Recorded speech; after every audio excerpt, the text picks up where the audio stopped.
Magandang umaga po mga kapatid. Tayo po ay tumayo at tayo po ay manalangin sa araw na ito.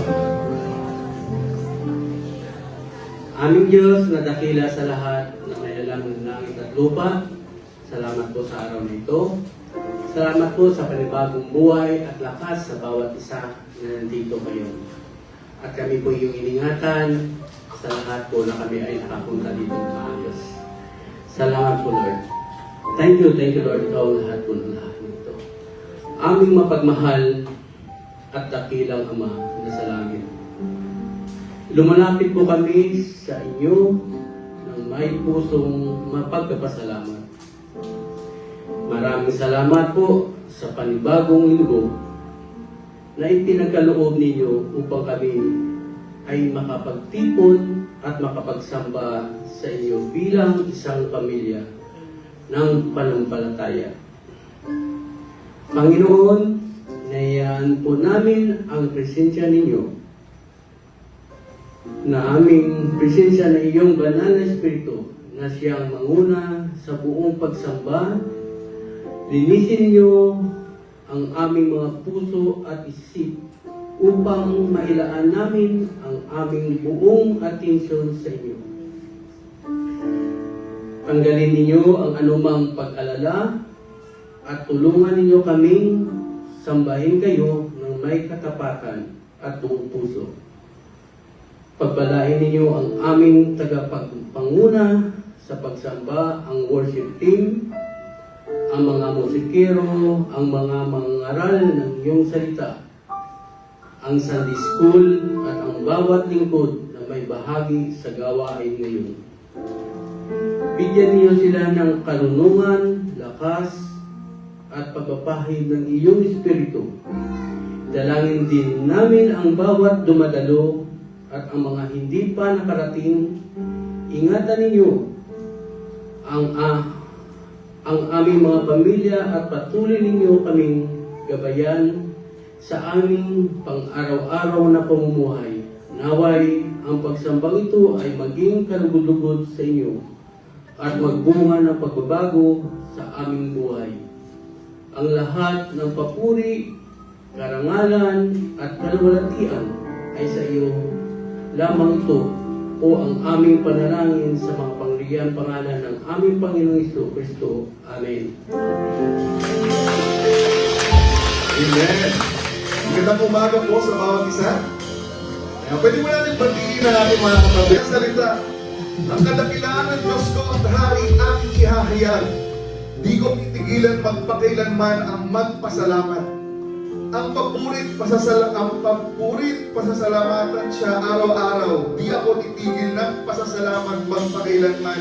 Dakila na Yahweh, ang karapat-dapat dahilan, purihin, kadakila ako'y tunay na mahirap namin unawain. Pero ngayon, Lord Diyos, ikay aming sasambahin ang kapupurihan.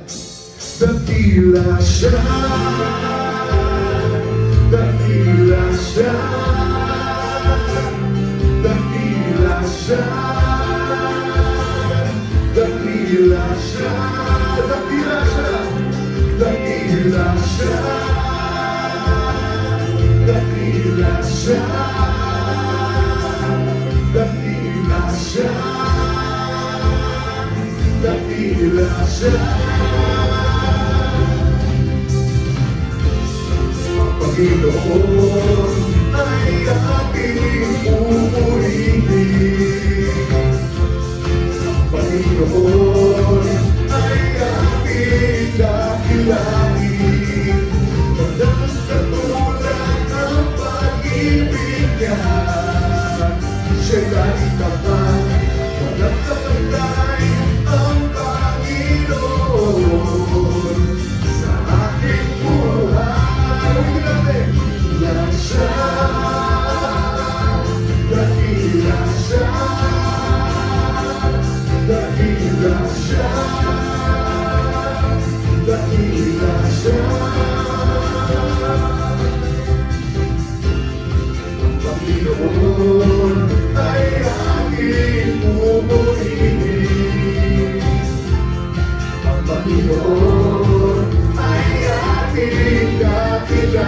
Walang katulad ang pag-ibig niya.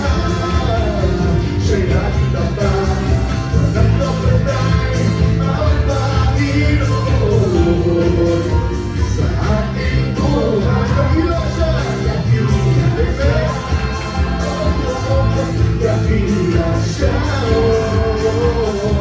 dakila siya, dakila siya, dakila siya, dakila siya, dakila siya, dakila siya, dakila siya. Kahit magkano ang mundo, tanging sinusunod ang sangligan ko. Dakila siya, dakila siya, dakila siya, dakila siya. Dakila siya, dakila siya, dakila siya, dakila siya, dakila siya, dakila siya, dakila siya, dakila siya, dakila siya.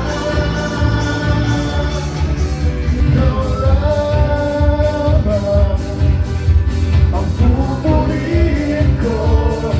Ikaw lamang ang sasabahin ko. Panginoong Jesus, ikaw ang buhay ko. Pag-ibig mo'y tunay ang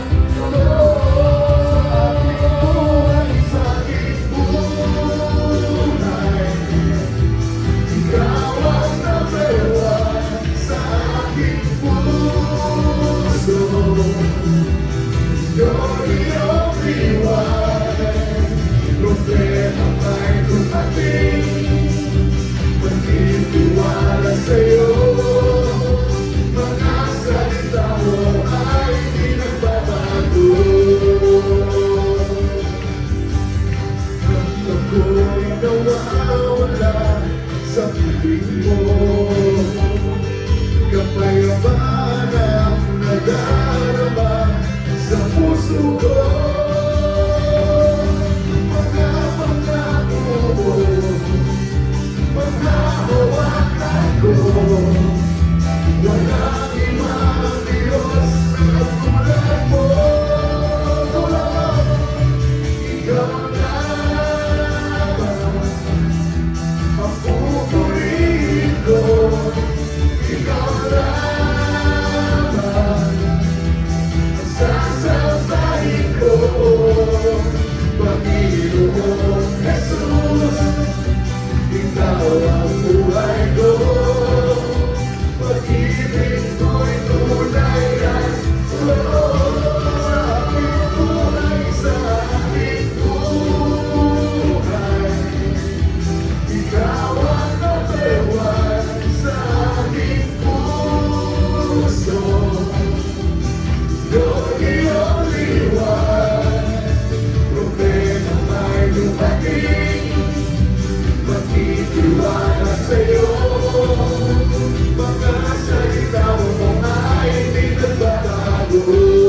magtitiwala sa'yo.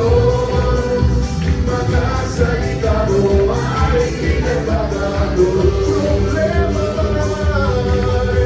Problema ba'y dumating? Magtitiwala sa'yo. Mga salita mo ay pinagbabago. Amen. Hallelujah. Kung ikaw lamang, Panginoon. Ikaw lang, O Diyos, wala nang iba. Ang aming pupurihin, ang aming sasambahin, tanging ikaw lamang. Hallelujah. Dakila ka, O Diyos. Napakabuti mo, Panginoon. Kay nararapat na purihin at sambahin. O Diyos, ikaw lamang, Diyos.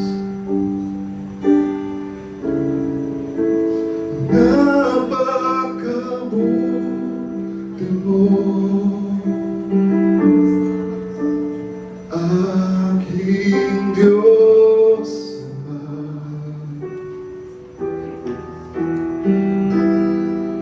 Iyong likha, luluwan, hatiin ka.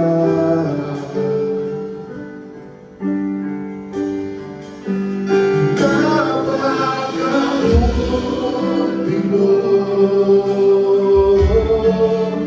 hindi ka nagbabago.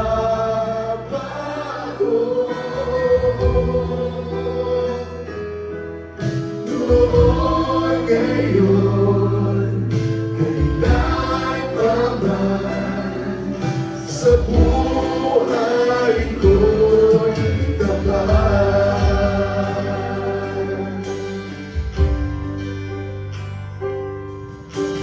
Diyos na napakabuti, sa'yo ako'y lumalapit.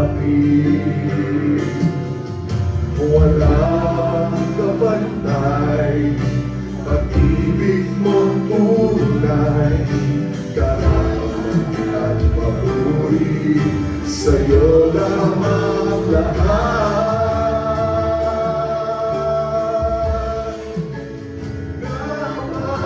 Napakabuti mo, aking Diyos Ama.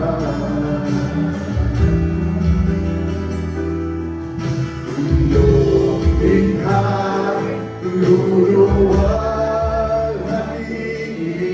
ka.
sa dakila mong pag-ibig.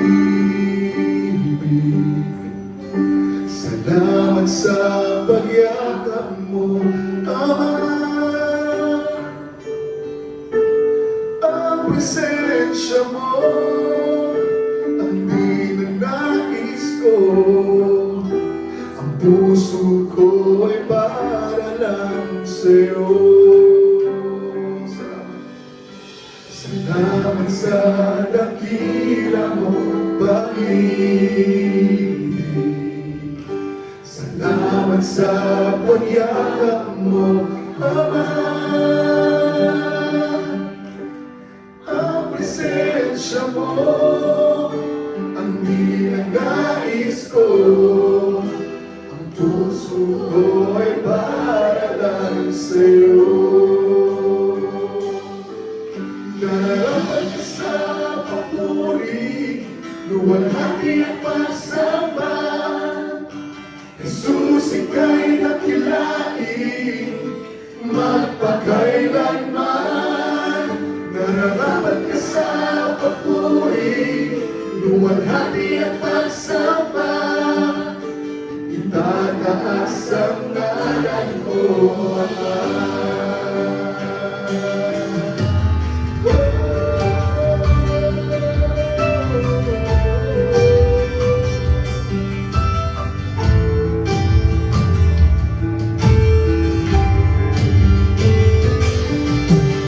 Kailanman hindi ka nagbabago. Tiwala ko'y ibibigay sa'yo. Mga pangako mo, panghahawakan ko. Mamamalagi sa kanila ko. Sabay natin ko rin. Nararapat ka sa papuri, luwalhati at pagsamba. Jesus, ika'y nakilain, magpakailanman. Nararapat ka sa papuri, luwalhati at pagsamba.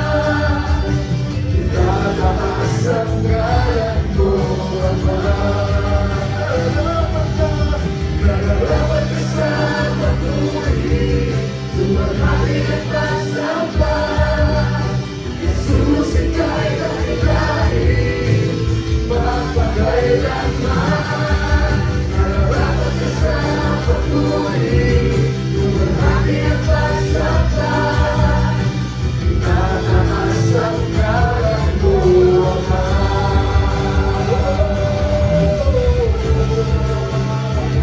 Dakila ka, purihin ka, O Diyos. Ikaw lamang, ikaw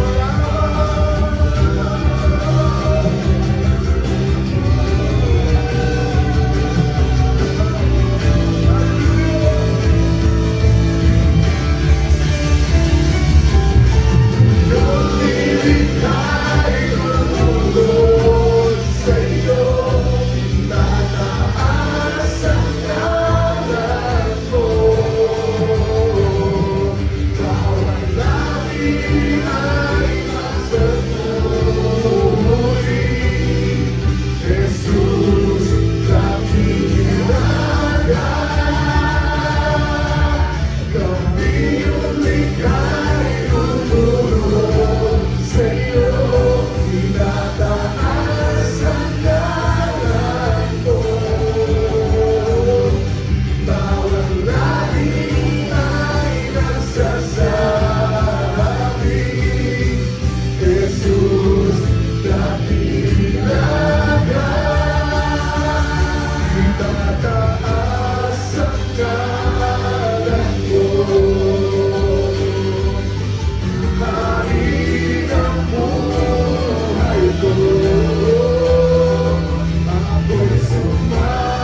Nararapat ka sa papuri. Awitan mo ang Diyos. Hallelujah.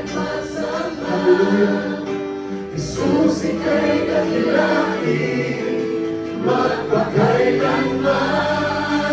Nararapat ka sa papuri, luwalhati at pagsamba.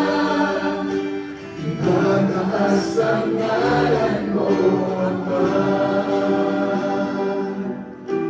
Itataas ang ngalan mo, Ama. Itataas ang ngalan mo, Ama.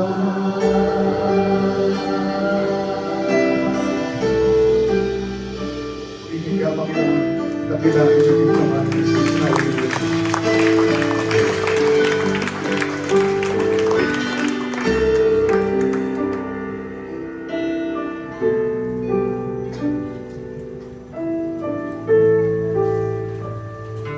Panalangin po natin ang ating Christ and offering. Aming Diyos na nasa langit, aming Panginoon. Maraming salamat sa magandang umagang ipinagkulog niyo po sa amin. Sinustay niyo po ang aming buhay. Ito po ay biyaya niyo sa amin. Ikaw po ay Diyos na tapat at hindi nagkukulang. Salamat sa pribileyo na kami po ay makapagbigay ng aming kapuat ng Ikaw po ang ipoprovide ng aming mga pangangailangan. Ikaw po ay tapat sa amin at sa Church of God before. Kaya lamang nararapat na ibalik namin ang bahagi ng aming pagpapalang natatanggap sa inyo, Panginoon. Maraming salamat sa patuloy na pagpapabuti ng aming simbahan. Alam po namin na ito po ay kilos nyo. Patuloy niyo pong basbasan ng pagpapabuti ng aming bahay panambahan. At tulungan niyo po ang pinansal na pangangailangan hanggang sa ito po ay matapos.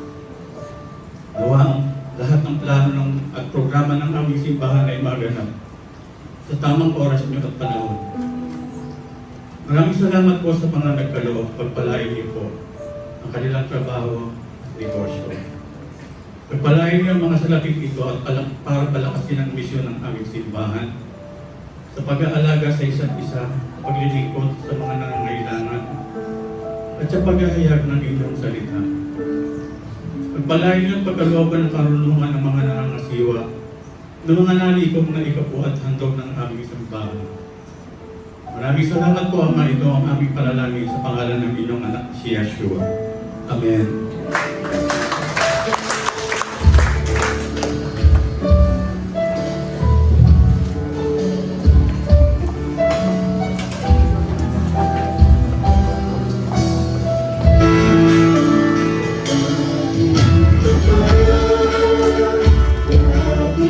Sa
Salamat, Praise and Worship Team. Thank you very much. At magandang umaga po sa inyong lahat. Tingin nga po sa kaliwa, kanan, likod, harap, at pakingitian nga po ang inyong mga katabi. At pakisabi po na ako ay nagagalak na ikaw ay naririto. At wala ka sa bahay na nakahiga.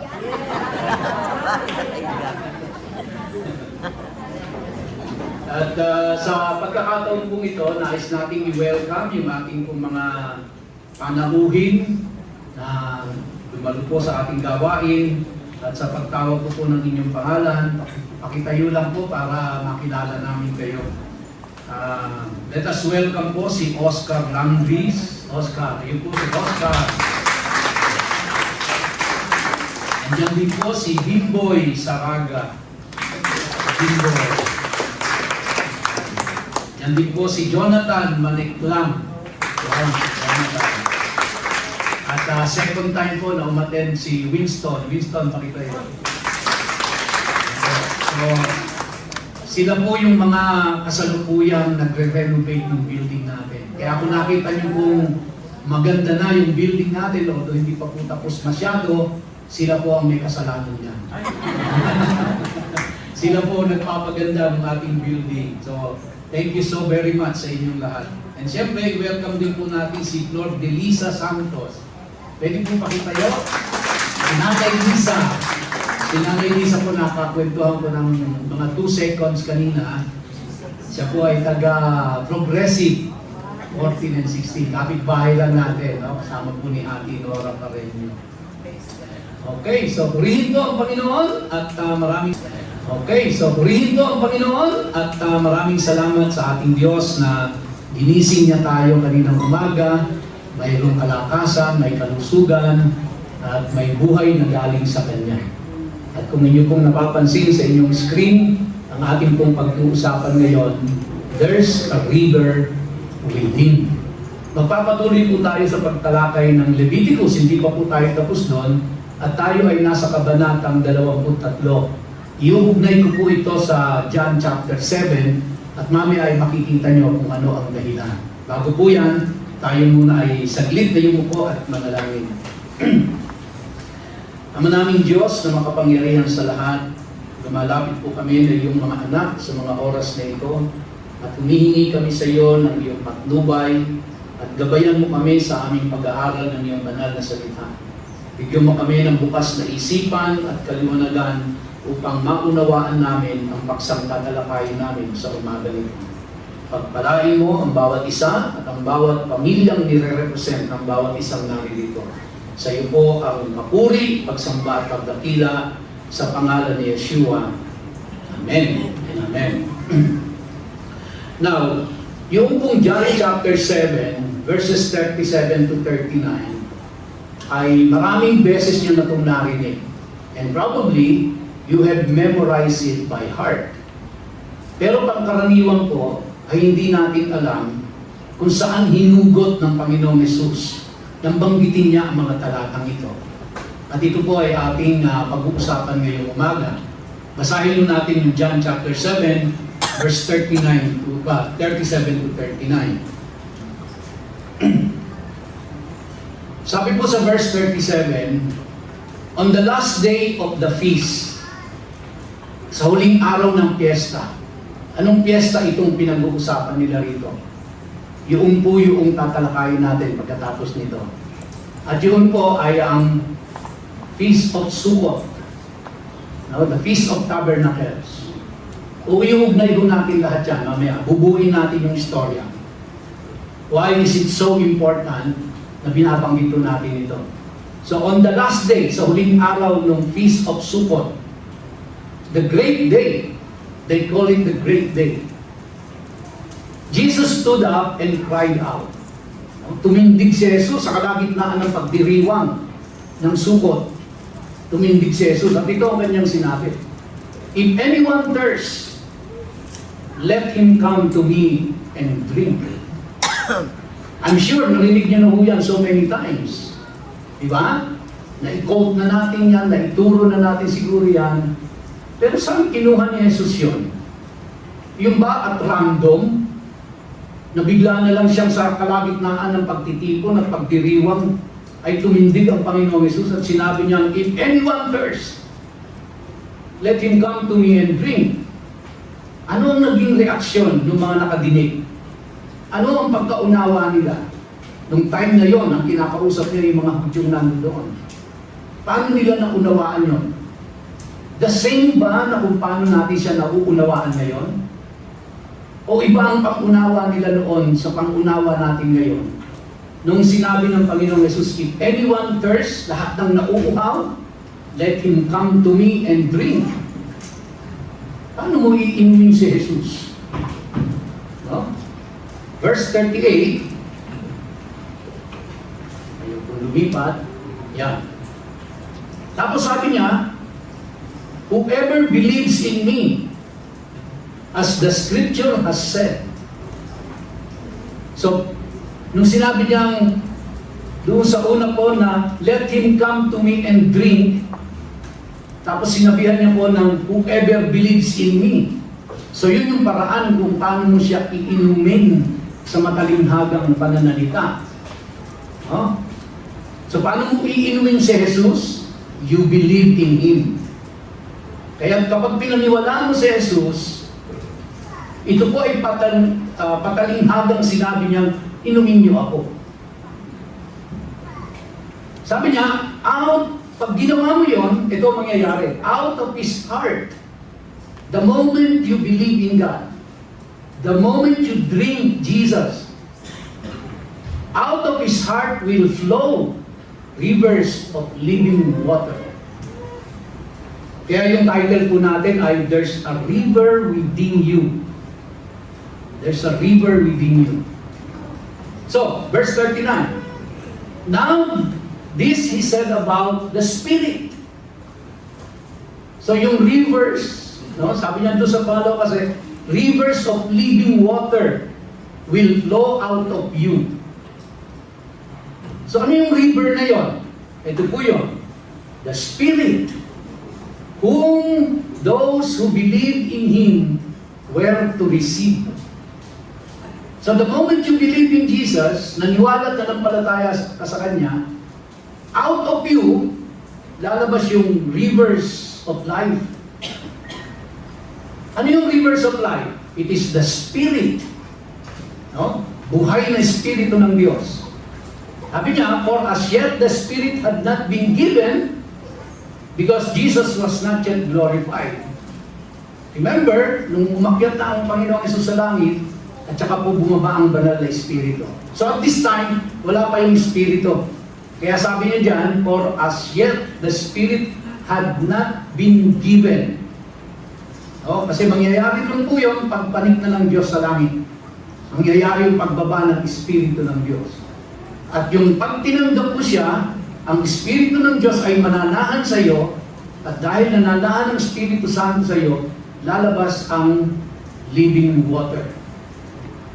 Saan kinuha ng Panginoong Hesus ang lahat ng ito? May pinaghuhugutan ba siya dito? Now, doon tayo pupunta sa Leviticus 23 dahil dyan galing yan. Verse 33, ang sabi po, and the Lord spoke to Moses, saying, speak to the people of Israel. Kausapin mo yung bayang Israel. At sabihin mo sa kanila, on the 15th day of this 7th month, and for 7 days is the Feast of Booths, or Feast of Sukkot, or Tabernacle, to the Lord. Ipagdiriwang nila yon, no? Yung piyesta ng Sukkot. Verse 35, on the first day shall be a holy convocation. Sa unang araw ng pagdiriwang yon, magkakaroon kayo ng banal na pagtitipon. Ipunin mo yung 3 milyong tao na yan. Magtipon kayo, at sasamba kayong lahat sa akin. No? You shall not do any ordinary work. At sa oras na yon, walang magtatrabaho. Lahat kayo ay magtitipon, maglalaan kayo ng araw at oras na yan para sambahin ako. Yun ang utos ng Diyos kay Moses na sabihin niya sa buong Israelita. For 7 days, 7 araw nilang gagawin yan, yung piyesta na yan. you shall present food offerings to the Lord, and on the 8th day, you shall hold a holy convocation and present a food offering to the Lord. Maghahandog sila sa Panginoon. It is a solemn assembly. Isang banal na pagtitipon ang gaganapin nila. And you shall not do any ordinary work. Meaning, magladaan ka talaga ng oras para sa pagsamba sa Diyos. Hindi puro trabaho. Kailangan merong nakalaang araw sa pagsamba sa Diyos. No? Verse 37, these are the appointed feasts of the Lord, which you shall proclaim as times of holy convocation. So yung gaganapin nilang kapistahan ay banal na pagtitipon yon. For presenting to the Lord food offerings, burnt offerings, and grain offerings, sacrifices, at kung napansin nyo, hinhighlight ko in yellow, and drink offerings, each on its proper day. Now, sa pangkaraniwang pong Kristiyano ay lalampasan na lang yan. Ano ba ibig sabihin ng drink offerings na yon? Inuman ba yon? Pinagputos ba ng Diyos na maglasingan tayo dyan? Mag-inuman tayo? Yung ba ibig sabihin nun? Well, in Hebrew po, yan ay ang tinatawag na libation offering. Papaliwanag ko po kung ano ibig sabihin ng libation, kung ano ang nagaganap doon. At sa kanilang pagdiriwang po ng kanilang Feast of Booths or Feast of Tabernacles or Sukkot, yan po yung huling-huling ginagawa nila. Kaya lahat ng atensyon ng tao nakatuon dyan. Yung 3 milyong mga Israelita na yan. Lahat ng mga Israelita ay nakatuon lahat ang pansin nila dyan. And the last na activity gagawin nila is yung drink offering. Yan po yung pinaka-climax ng lahat ng kanilang selebrasyon. Kaya sobrang, sobrang celebrated dito, sobrang iniintay talaga ng mga tao ito. Kaya, pagka ginaganap yan, yung pong gumaganap nung drink offering or nung libation, all eyes on Him. Nakatuon lahat ang kanilang pansin. Nakakonsentrate sila doon dahil pinakakaabang-abangan nila yan. Dahil pag na-miss nila yon sa susunod na taon na ulit. Kasi once a year lang nila gagawin yun. No? During the Feast of Sukkot lang gagawin yan. Hindi nila ginagawa araw-araw yan. Kaya very important, very significant na celebration sa kanila yan. Especially the drink offering. Okay? So, sabi sa verse 38, besides the Lord's Sabbaths, and besides your gifts, and besides all your vow offerings, and besides all your free will offerings, which you give to the Lord, on the 15th day of the 7th month, when you have gathered in the produce of the land. Kasi ito po yung huling harvest season na. No? Huling harvest season na, kasunod niyan, planting season na sila, magtatanim na. Tapos na yung yung pag-aani. Yan na yung huling aanihin nila pagkatapos taniman na naman. You shall celebrate the feast of the Lord. So during anihan, magpiesta kayo, mag-celebrate kayo. On the first day shall be a solemn rest. And on the 8th day shall be a solemn rest. So 7 days kasi yun eh. No? Kaya yung unang araw pahinga, celebration kayo, ikahuling araw pahinga, ikawalong araw. 40. And you shall take on the first day the fruit of splendid trees, branches of palm trees, and bough of leafy trees, and willows of the brook, and you shall rejoice before the Lord your God 7 days. So, para makarelate tayo ng konti, ano ba ginagawa nila during this time? Yung mga tao po, pumupunta sila doon sa mga creek, sa mga tabi ng ilog, kinukuha nila yung mga willows, no? Mga halaman yan, na mahaba ang tangkay niyan. Kumbaga po parang nagkakaroon ng palaspas. Lahat yung mga tao may dalang branches of trees, minawagayway nila yan in the celebration of Sukkot. Yan po yung nangyayari dyan. Anong ginagawa ng priest, yung pinaka-religious leader nila? Ano ang ginagawa nila ng mga priest? No? Mamaya. You shall celebrate it as a feast to the Lord for 7 days in the year. It is a statute forever throughout your generations. Lahat ng saling lahi ninyo gagawin yan. Kaya po ito, panahon pa ni Moses ito, 3,000 years ago, hanggang ngayon ho, ginagawa nila yan. No? Taon-taon yan, ginagawa nila, walang palya yan, kahit nasaan sila. So, ibig sabihin, ganun kahalaga yan. Dahil utos ng Diyos sa kanila yan. It is a statute forever throughout your generations. You shall celebrate it in the 7th month. Okay? 42.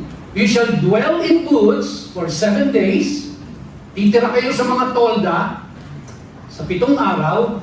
All native Israelites shall dwell in booths, that your generations may know. What's the purpose? Anong dahilan? That your generations may know that I made the people of Israel dwell in booths when I brought them out of the land of Egypt. I am the Lord your God. Ito po ay bilang paalala sa kanila, huwag nilang kalilimutan na dati ang kanilang mga ninuno ay bihag, alipin ng bayang Egypt.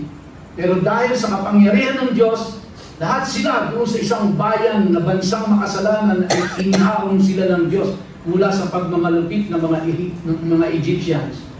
And throughout their stay in the wilderness for 40 years, sinustain sila ng Diyos every day sa lahat ng kanilang pangangailangan.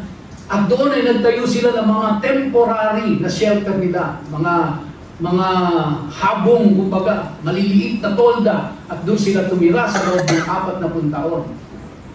At nais ng Diyos, huwag niyong kalilimutan na ako ang nag-provide ng lahat ng inyong pangangailangan. Kaya ipagdiwang niyo yun. Yun ang utos ng Panginoon. No? Verse 44, Thus Moses declared to the people of Israel the appointed feast of the Lord. Right. So ano nangyayari po during this celebration? Yung huling celebration nila for the year.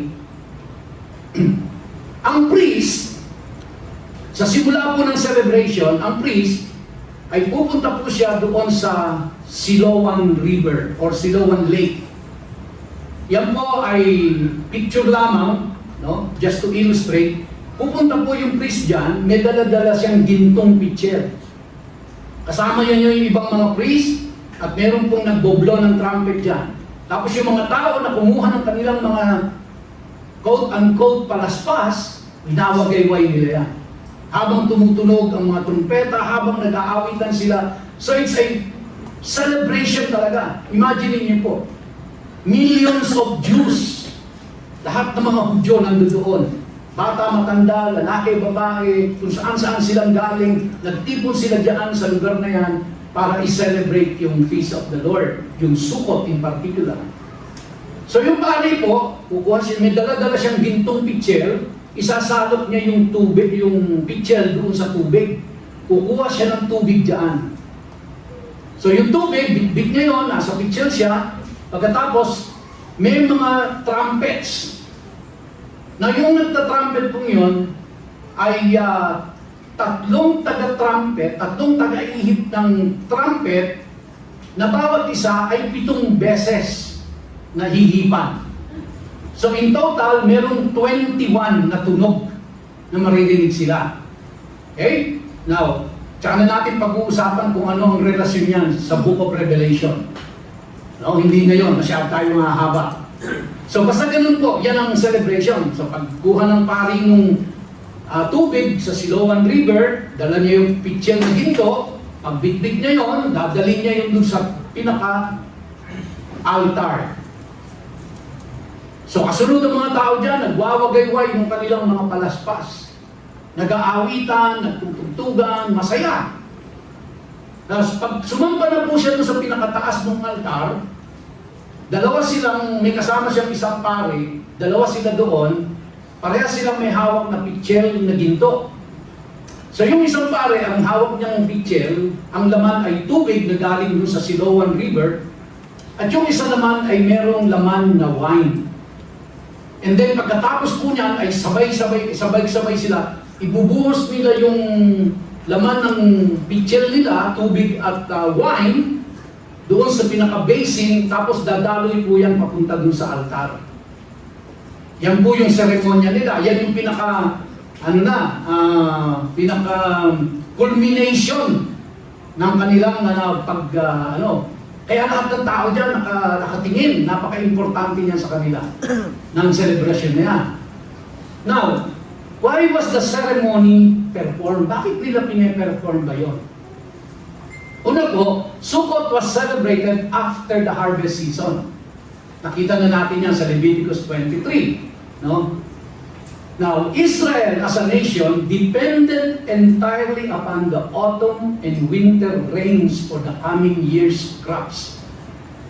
Kasi panahon na ng pag-aani yun, huling panahon na ng ani, at pagkatapos po nun ay panahon na ng pagtatanim. Pero hindi sila makakapagtanim kung walang tubig.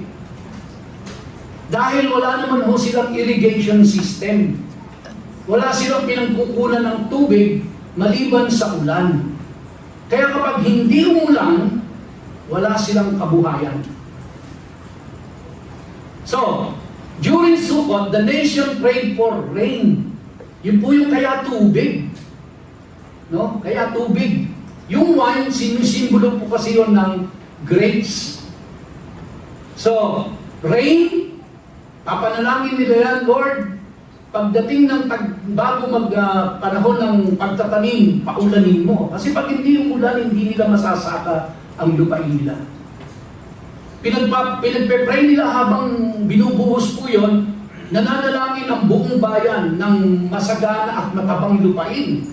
Kasi kahit umulan yan, hindi mataba yung lupain, so magiging payat din ang magiging ani nila. Pinapanalangin nila na magkaroon ng fruitful harvest. Kasi pwedeng sa panahon po nung habang nakatanim yon, sa lakayin ng mga hayop yon. Pwedeng atakihin ng mga locust, ubusin ang pananim nila. Pwedeng dumating ang bagyo, pwedeng dumating ang mga anumang kalamidad.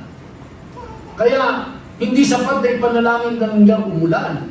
Kailangan ipanalangin nilang maging mataba ang lupa.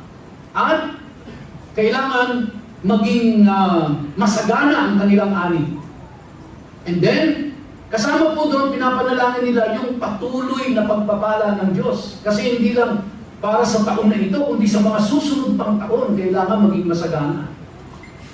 At isa po sa pinaka-symbolic na ginagawa nila dyan, nag-iintay kasi sila ng kanilang Messianic Kingdom. Nung ginagawa po ito, nung panahon ni Jesus, sila ay nasa ilalim ng pamumuno at kapangyarihan ng Rome. Sila ay nasasakop ng Rome ng mga time na yon. Kaya sabik na silang dumating ang kanilang tagapagpalaya, ang kanilang tagapagligtas, ang kanilang Mesaya. Kaya during that celebration, pinapanalangin po nila yan. Kasama yon sa panalangin. So, the water pouring ceremony symbolized Israel's complete dependence upon God. Yun po ay pinapahayag nila, habang ginagawa nila yon, pinapahayag nila na ang kanilang dependence ay sa Diyos lamang. Kasi wala namang pwedeng magpaulan lang kundi ang Diyos. Siya lang ang may kapangyarihan sa nature. Pag sinabi ng Diyos hindi uulan, hindi uulan. Pag sinabi ng Diyos na uulan, uulan. Kaya ang ipinakikita po doon ay sa kanilang pagtawag sa Diyos, nasa iyo ang complete 100% na depending namin. Nakadepende kami sa iyo 100%. Okay? So, kasi pag hindi po umulan, ano mangyayari? Walang pananim na mangyayari. Paano nila tataniman ang tigang na lupa? Paano nila aararuhin yun kung napakatigas? Pag walang crops, walang pananim, walang pagkain, gutom silang lahat. Gutom silang lahat. Ngayon, hindi lang mo sila. Pati yung mga hayop. Kasi doon din nakadepende ang hayop sa mga halamang tinatanim nila. Doon din nakadepende yung hayop sa iinumin niyang tubig. Kaya kapag walang tubig, yung mga hayop hindi rin po mabubuhay. Hindi lang yung mga tao, kundi pati hayop, wala. Eh sa paano yung pagsasakahin ang isang hayop na hindi kumain, hindi uminom, tapos ipabubungkal mo ang tigang na lupa? Doesn't make sense, di ba? Kaya napakahalaga nun sa kanila. At dahil po dyan, pag hindi tinugon ng Diyos ang panalangin nila, walang buhay. Magkakamatay silang lahat. Mga tao, mga hayop. Kaya ang kanilang dependence is only on God. Lord, make it rain. Paulanin mo, Panginoon. Now, meron po tayong makikita sa mga talata na kung saan hindi lang po yung pag-ulan ang hinihiling nila, kundi kaakibat po nito ay ang pagdating ng Espiritu Santo. No? So hindi lang po ito puro physical na pangangailangan nila. Mayroon din silang pangangailangang spiritual. Kaya sabi po sa Isaiah 44 verse 3, "For I will pour water on the thirsty land. I will pour my spirit upon your offspring." So kapag ginagawa po nila itong seremonya na ito, kanila pong naaalala ang Isaiah 44 verse 3. Yun yung nasa isip nila. Naalala nila ang Joel chapter 2 verse 28. "I will pour out my spirit upon all flesh." And in Ezekiel 36, 25 to 27, "I will sprinkle clean water on you, and I will put my spirit within you." So they are crying for physical blessings. They are also crying for spiritual blessing. So hindi po puro physical na pagpapala, kundi pati spiritual na pagpapala ay kailangan ng tao. Kaya nga ang Diyos ay nag-utos sa kanila, magtrabaho kayo ng 6 na araw.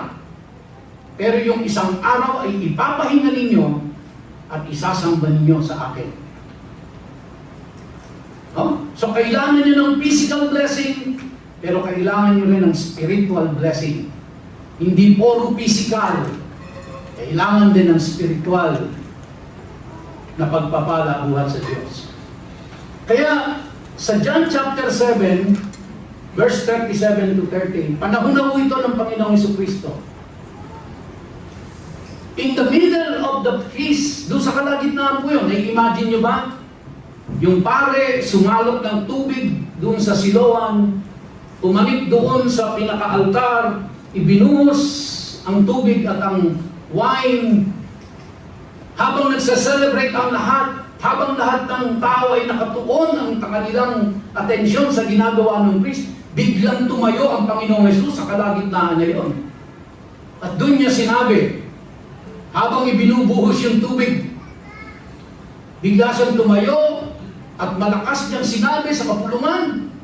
Na-imagine niyo po ba? Biglang umiksena ang Panginoong Hesus.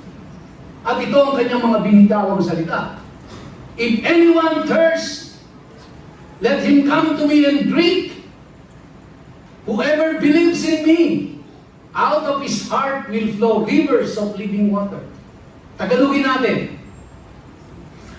Kasi nagtagalog si Jesus din, sa isip lang natin. Pero Hebrew yung kanyang salita doon. Para lang tumago sa puso natin. Tagalogin natin. Sa kalagitnaan ng napakalaking pagdiriwang, yung climax ng kanilang pagdiriwang, lahat ng tao ay nakatingin, lahat ay nandun ang atensyon. Imagine niyo po, di ba? Biglang tumayo ang Panginoong Hesus sa gitna nila at sinabi, "Kung ang sino man ay nauuhaw, lumapit siya sa akin at uminom. Ang sumasampalataya sa akin, mula sa kanyang puso, ay dadaloy ang mga ilog ng tubig na nagbibigay buhay." Now, ilagay niyo po ang sarili niyo sa first century. Nandun kayo. Nagse-celebrate kayo ng pagdiriwang ngayon. Bigla niyong narinig sa Panginoong Hesus ito. Ano ang nasa isip ninyo? Now, kung tatanungin tayo ngayon, parehas ba yung iniisip nila noon, nung narinig nila si Jesus noon, sa iniisip natin ngayon, nung marinig natin ang mga talatang ito? Tingin nyo parehas? Ha? Kaya kung hindi natin alam yung background, mga kapatid, the historical background, at bakit sinabi ni Jesus yun, hindi natin siya mauunawaan ng lubusan. Kaya para sa atin po, kung tayo nakarinig nito ngayon, ayan, to modern readers like us, Jesus' statement sounds beautiful. Para sa ating pagdinig, ang gandang pakinggan. Pero kailangan natin siya unawain kung paano siya naiintindihan noong mga taong nandoon ng mga oras na yon at nagaganap yung celebration na yon, kung paano nila inintindi yung mga sinabi ni Jesus na yon. Malalaman kaya natin? Malalaman po natin. So the first century Jews, it was breathtaking. Natulala ho ang maraming tao doon, napanganga, nagimbal, nung marinig nila yon. Bakit to? Every year, they prayed for rain. Every year, they prayed for blessing. Nananalangin silang pagpalain sila taon-taon. Every year, nananalangin sila na dumating yung kanilang Mesaya. Every year, nananalangin sila na dumating ang banal na Espiritu sa kanila. No? Yan po ang pakay nila, ba't nila ginagawa yun? Then in the middle of that, na yun ang mga nasa isip nila yung kanilang tinignan natin sa Old Testament na mga talata. Dahil very much aware sila doon eh. Kay Jeremiah, kay Ezekiel, kay Joel, very much aware sila dahil aral sila sa salita ng Diyos. Kaya alam nila lahat yung mga salita na yon. Then Jesus declared, everything this ceremony points to its fulfilled, no, in me.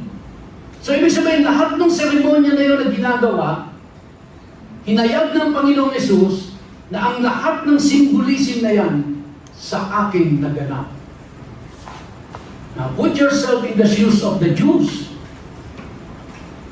Yung pinapanalangin nyo na ulan, ako yon.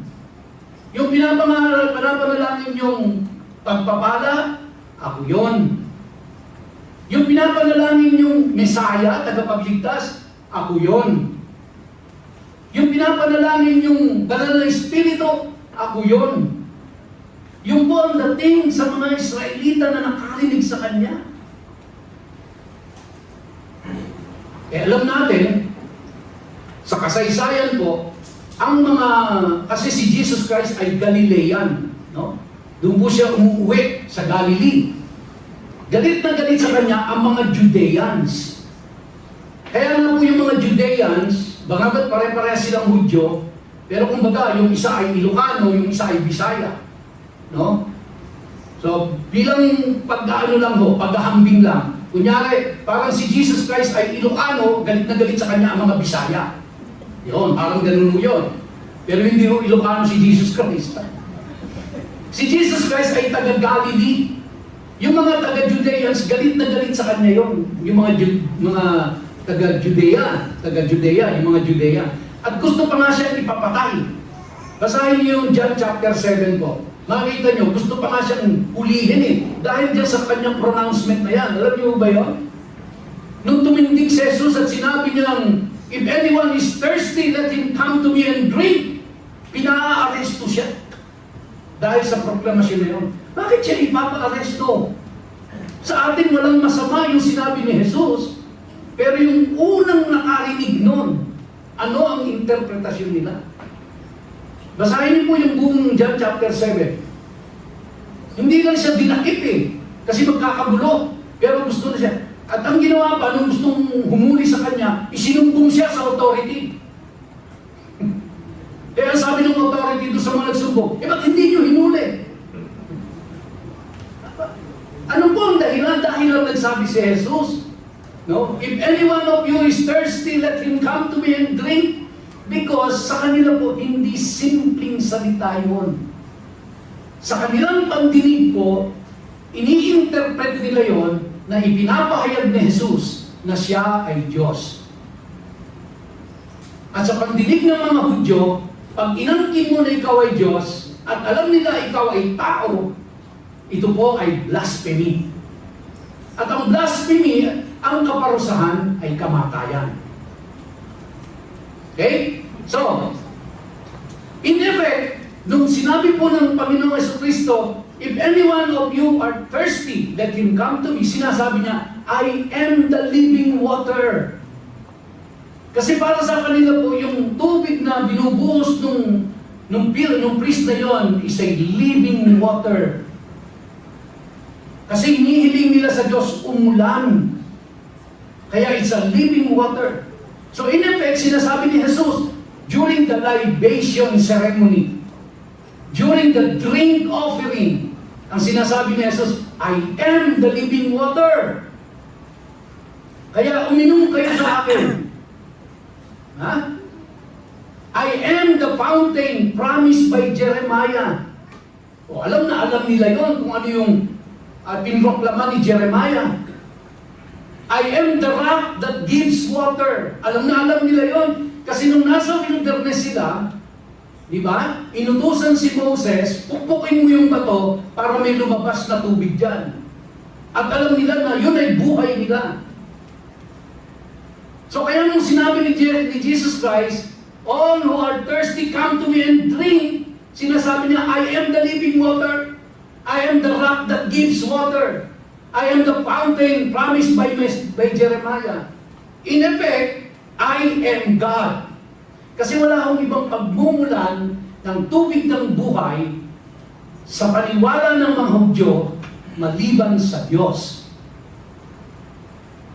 Dahil hindi uulan kapag hindi pinaulan ng Diyos. Kaya nga, yun ang dinadalangin nila taon-taon. At pag hindi umulan, walang buhay ang hayop at mga tao. Kaya nung sinabi ni Jesus Christ, come to me and drink, ang sinasabi ni Jesus, I am the living water. So siyempre ang tanong, paano kami iinom sa iyo? Kaya in-explain niya, you believe in me. And when he said, you believe in me, sinasabi niya, I am your Messiah. You see, kung ba anong implikasyon sa kanila noon? Na bakit nagkaroon ng mga ganong reaksyon? Pero tayo, di ba, gandang-ganda tayo doon sa ano. Hindi natin kasi alam kung ano yung background. At saan hinuhugot ni Jesus Christ yung kanyang sinabi na yun. Then Jesus declared, everything this ceremony points to is fulfilled in me. He was saying, I am the fulfillment of Isaiah's wells of salvation. Kasi may mga binanggit din si Isaiah tungkol sa living water. Sinasabi niya, ako yung fulfillment ng prophecy ni Isaiah. Ako yung fulfillment ng prophecy ni Jeremiah. I am the one who pours out the Holy Spirit. Believe in me, and you will not merely receive living water. You will become a channel through which it flows.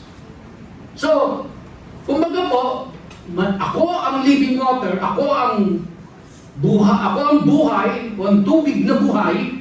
Pag ininom niyo ako, lalabas din sa inyo ang tubig na buhay. Pag naniwala kayo sa akin, may lalabas din na tubig ng buhay sa inyo. Magiging channel kayo. Mga kapatid, sa pag-iisip po ng mga Hudyo, yung pag binubuhos na yung tubig doon sa pinaka-basin at tatakbo na siya doon sa altar, ang channel ng buhay sa kanila ay yung kanilang templo. Okay? So, kaya nung sabihin ng Panginoong Jesucristo na kapag naniwala kayo sa akin, out of your mouth will flow living water. Ang ibig sabihin nun, ikaw ay magiging templo ng Diyos at mula sa iyo ay lalabas ang buhay. Ngayon, i-connect niyo po. Kaya nung sinabi na, when we received the Lord Jesus Christ, we became the temple of the Holy Spirit. Kaya nung naging tahanan tayo ng Espiritu Santo, mula po sa atin na nagsuko ng buhay sa Panginoong Hesus at tumanggap sa Kanya, ay lumalabas ang buhay. Kaya sa bawat isa po sa inyo, you are now the temple of the Holy Spirit, and out of you will come living water. Kaya kapag ka po kayo ay may kausap kayong tao at nagbabahagi kayo ng salita ng Diyos, dumadaloy sa iyo ang buhay na galing sa Diyos. Kaya huwag kayong matakot mag-share. Hindi niyo po ba alam yun na lumalabas sa iyo ang living water nung tinanggap mo si Jesus? Yun ang sabi niya eh. So, kaya ang isip ng mga Hudyo, ako magiging templo. Kasi ang isip po nila, ang living water ay dumadaloy sa templo. Pag binuhos na ng priest yung tubig. Ngayon sinasabi ni Jesus, uminom kayo sa akin, paano kayo iinom? Maniwala kayo. Kapag naniwala kayo, lalabas sa inyo ang living water. So in effect, you are now the temple of God. And for this, for these people, it's so hard for them to believe that. Napakahirap paniwalaan sa kanila na sila'y magiging templo ng Diyos. So now, nakikita niyo po yung pagkakaugnay-ugnay na tayo ay templo ng Diyos. Ibig sabihin po, mula sa atin ay dadaloy dapat ang buhay.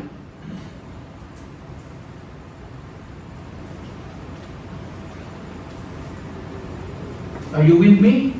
Yes. Naiisip niyo na po ba kung sino kayo nung tinanggap niyo ang Panginoong Hesus?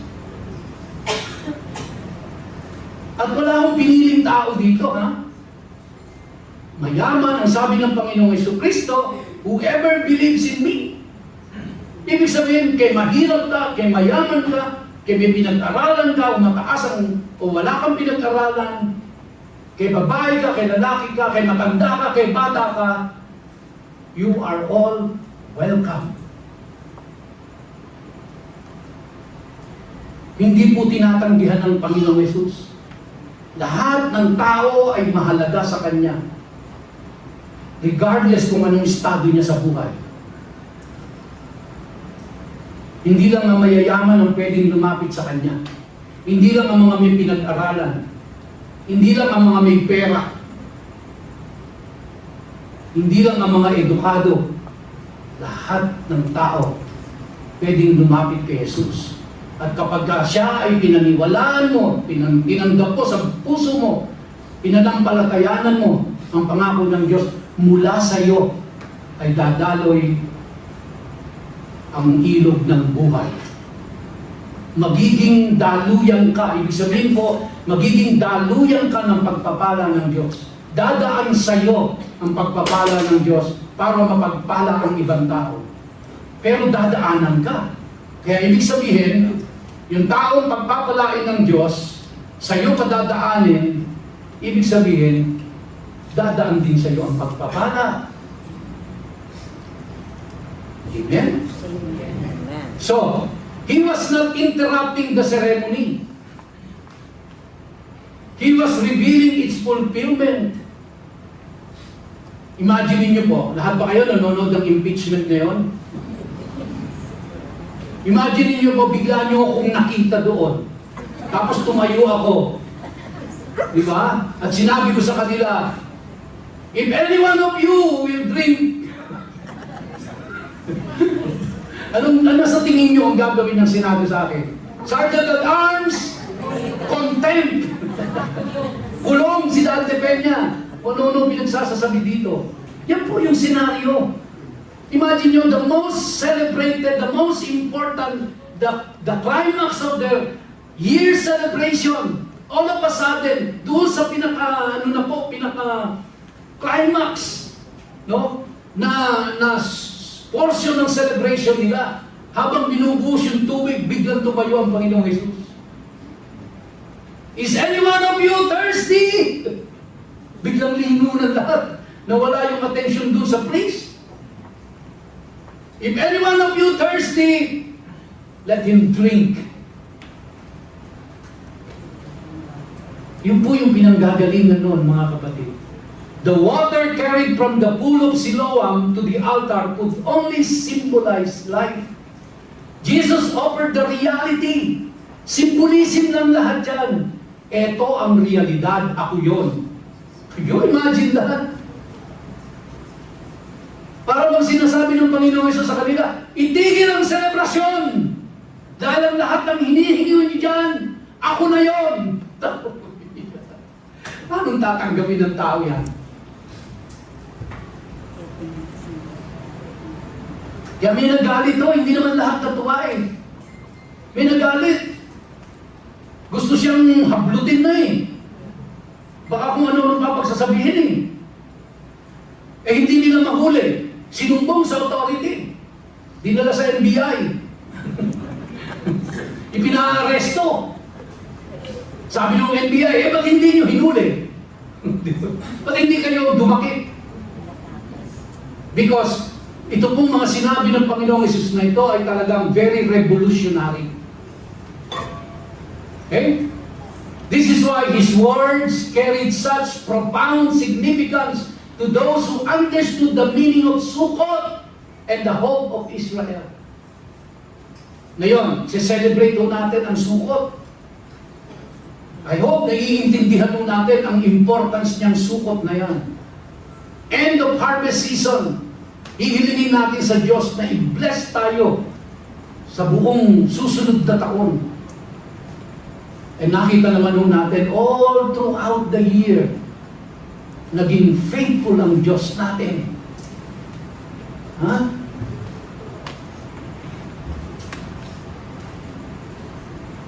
Parang gusto niyang palakpakan ng Diyos, no? Natutulala rin ako kayo. Katulad ng mga ibang tao. No? Jesus Himself was called the fountain of living water. Kaya sabi niya, pag uminom kayo sa akin, hindi na kayo mauuhaw. Now, He was not referring to the physical. Siyempre po, lagi tayo nauuhaw. But He was not referring that. Ano po ang tinutukoy ng Panginoon doon? Yung spiritual needs mo will be met.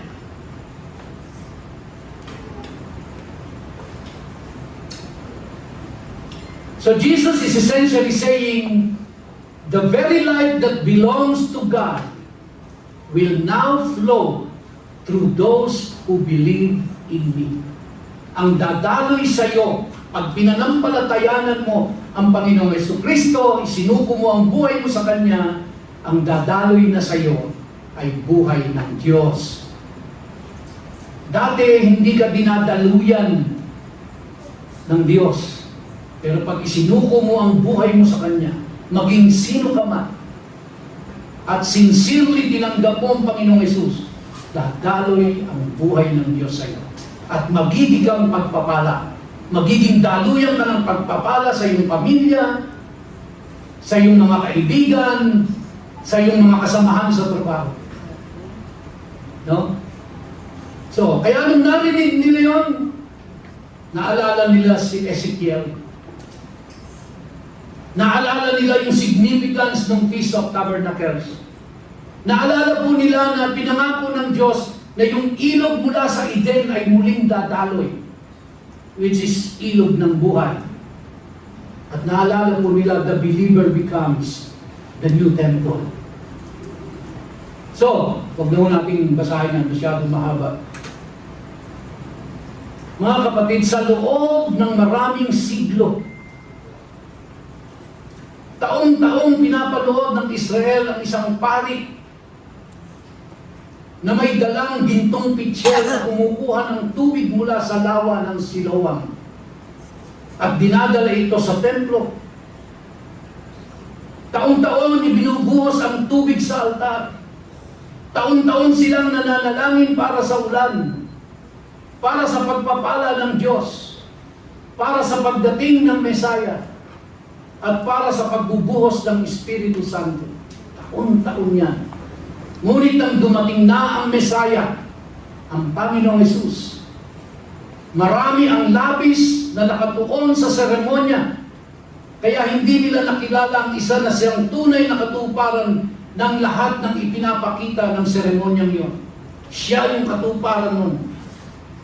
Kaya tumayo si Jesus at buong lakas na nagsabi, kung ang sino man ay nauuhaw, lumapit siya sa akin at uminom. What an invitation! Anyone, kung sino man. So sa isang pahayag na yon, ipinakagalan niya na siya ang katuparan ng bawat pangako, bawat propesiya, at bawat larawan ng matagal nang iniintay ng Israel. Ang tubig na ibinubuhos sa altar ay simbolo lamang at hindi kayang lubusang pawiin ang uhaw ng tao. Ngunit ang tubig na buhay na ibinibigay ni Kristo ay hindi kailanman mauubos. Hanggang sa araw na ito, bukas pa rin po ang paanyaya ni Jesus. Patuloy niyang tinatawag ang bawat kaluluwang nauuhaw na lumapit sa Kanya. Ngunit hindi lamang niya tayo inaanyayang uminom. Ang nais niya ay maging mga daluyan tayo ng Kanyang buhay. Nais niyang umagos mula sa ating buhay ang Kanyang pag-ibig, ang Kanyang biyaya, ang katotohanan at kapangyarihan sa pamamagitan ng Espiritu Santo upang maabot ang isang mundong tuyot na tuyot at uhaw sa Diyos. Kaya ang tanong ay hindi lamang nakalapit ka na ba kay Jesus upang uminom ng tubig na buhay. Ang mas mahalagang tanong ay, mga kapatid, listen to me. Umaagos pa ba ang ilog ng Diyos mula sa ating buhay? Nagiging daluyan pa po ba tayo? O naging imbakan na lang tayo ng tubig? So wag nawa tayong makontento sa pagtanggap lamang ng mga pagpapala ng Diyos. Sa halip, araw-araw tayong magpasakop sa Espiritu Santo upang saan man tayo dalhin ng Panginoon, ang ilog ng buhay ay patuloy na dumadaloy sa pamamagitan natin. Nagdadala ng pag-asa sa mga nawawala ng pag-asa. Kagalingan sa mga sugatan, kaligtasan sa mga naliligaw, at kalwalhatian sa ating Panginoong Jesucristo. Mga kapatid, hindi tayo tinawag ng Diyos upang maging imbakan lamang ng Kanyang pagpapala. Tinawag tayo upang maging mga ilog na patuloy na umaagos, upang ang tubig na buhay ni Kristo ay makarating sa bawat tahanan, bawat komunidad, at hanggang sa mga dulo ng daigdig, hanggang mapuno ang buong mundo ng kaalaman tungkol sa kaluwalhatian ng Panginoong Diyos. Silently in your mind, ask yourself, Lord, daluyan pa ba ako ng tubig ng buhay o naging imbakan na lang ako? Ako ba ay naging reservoir na lang? Imbakan na lang ako? Dating na lang ng dating ang pagkapala sa akin? Pero hindi na ito dumadaloy para maabot ang mga taong nangangailangan sa iyo. At kung ikaw naman ay wala pa kay Kristo, ang tanong ko sa iyo, gusto mo bang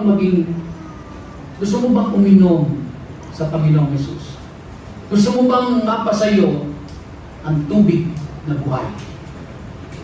At mula doon, hindi lang mabago ang buhay mo, kundi dumalay din sa iyo ang pagpapala ng Diyos para sa ibang tao. What a challenge! What a challenge for all of us, mga kapatid. Tayo pong lahat ay tumayo.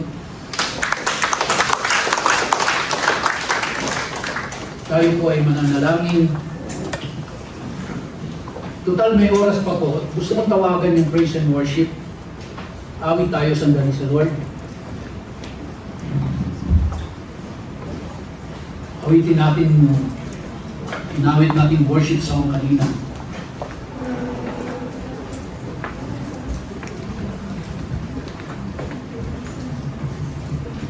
Let us sing to the Lord.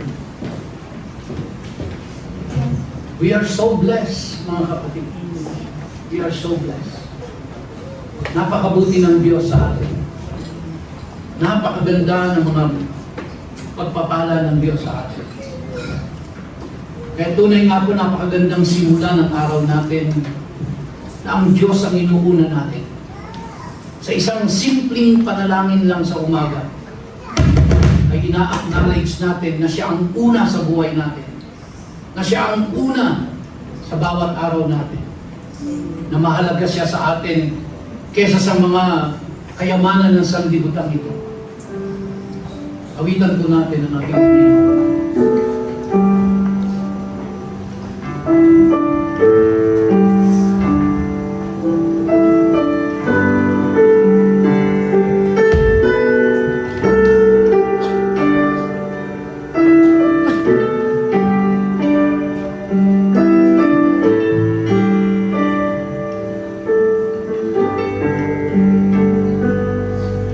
Salamat sa dakila mong pag-ibig.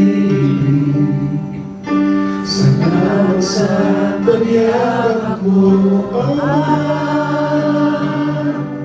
ang presensya mo, ang pinanais ko. Ang puso ko ay para lang sa'yo. Salamat sa dakila mong pag-ibig. Salamat sa pagyakap mo, ang presensya mo, ang pinanais ko. Ang puso ko ay para lang sa'yo. Nalalag ka sa papuri, luwalhati ang pagsamba. Jesus, ika'y nakilain, magpakailanman. Nalalag ka sa papuri, luwalhati ang pagsamba. Natataas ang ngalan mo, Ama.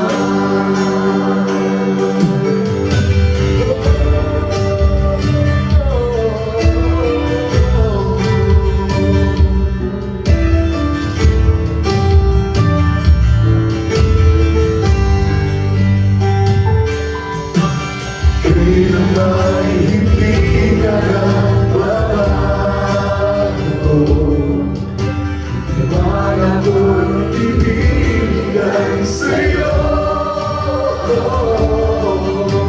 Mga pangako mo, pagkahawakan ko, makamalaki sa kalinga mo. Nararat ka sa papuri, luwalhati ang pagsamba. Jesus, ika'y nakilain, magpakailanman. Nararat ka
magpakailanman. Nararapat ka sa papuri, luwalhati at pagsamba. Itataas ang ngalan mo, itataas ang ngalan mo, Ama. Itataas ang ngalan mo, Ama.